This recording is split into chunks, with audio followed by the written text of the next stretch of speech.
Hi guys, welcome back to a new episode of Wake&Tech. Today in this video, I'm gonna show you how you can sign up for your Netspend account. Keep watching the video till the end.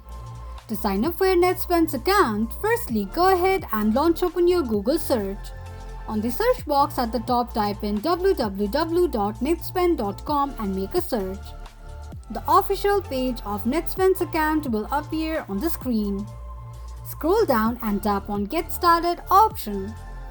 Now enter your first and last name, your street address, zip code, your email address and mobile or phone number. Choose an option for your payment that you'd like to receive with direct deposit. Choose your card and tap on Sign Up.